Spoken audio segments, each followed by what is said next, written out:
amidst ongoing protests over alleged irregularities during the tenure of Northeastern Hill University Vice Chancellor Professor Prabha Shankar Shukla. Stakeholders at the institution have decided to temporarily resume academic activities. Reports of Professor Shukla extending his leave for another 15 days prompted the NEHU Students' Union, the KSU NEHU Unit and the NEHU Teachers Association to allow classes to resume from the 3rd of December 2024. This decision aims to help students complete their year-end tests and assignments. NEHU President Sandy Sotun, speaking to reporters today, stated that classes will be conducted on all working days, but the agitation program will continue daily from 3 to 5 p.m. until their demands are fully addressed. While welcoming the appointment of N. Saha as acting Vice Chancellor, the students' body urged upon him to convene an emergency academic council meeting on the 4th of December to address key issues, including setting the academic calendar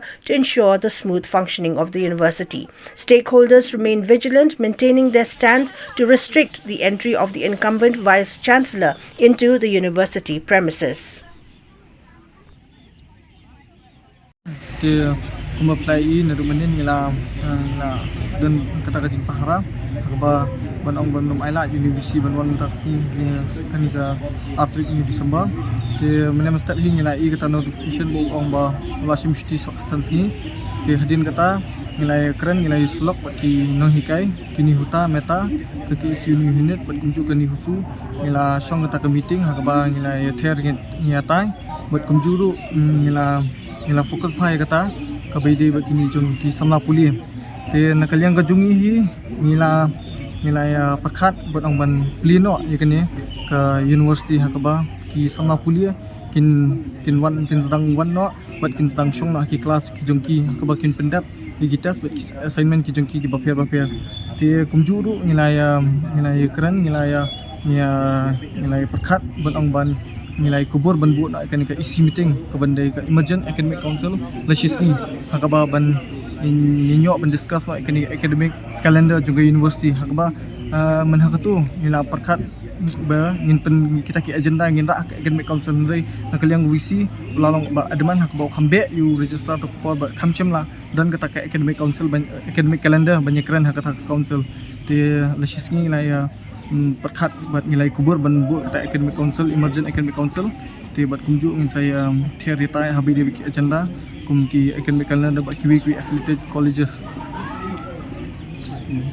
pet ke kajungi hi kamnum long shu kum ketu shi benai ke balalen ndai mentak kelas kan long ben aduk kandai biji hadu lai biji ndai na lai biji hadu san biji pat kandan kajing syong kalan mengwar hangni haba vice chancellor office hakaba nilai I bu wong ban chim sti khatsan sing dia mentai ke bakat san sing ngin ai bakan long biang kumunchwa kan ya bit ya renti ben hakaba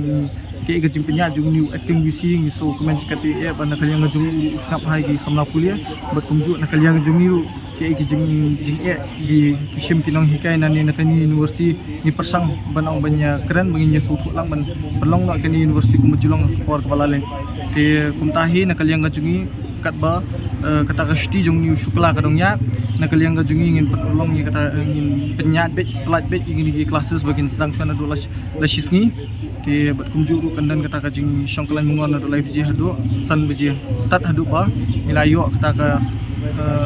takan notification baru ong unwan dia kani ting sabshim yang dikiwi kisinjam ane ingin sa pet pat ki bagi le ko plai pet nakalang komiti bala phat ka ministry ru ke-8 pos sanski akaba ban peteng kata ka inquiry ke jongki ti nakalyang jungi ru ikmi inti bakan long ki ko baka basiswa ba ki jingi jungi ke report kalau persajur university ban awan wan yuk kejap yang shibun ki bami hab bat ki jingna don bon nakaliang jungu ba lalya ti nakaliang jungi ru ngin up kata khatsansngi hadin kata nakaliang jungi ngin tek lakam biang gini ki jing pendung bat jing penmi bat minum aila terlili satya university Shukla bo wan yuk kejap yang kani khendu siap ne kani ke university kani jela ke jungi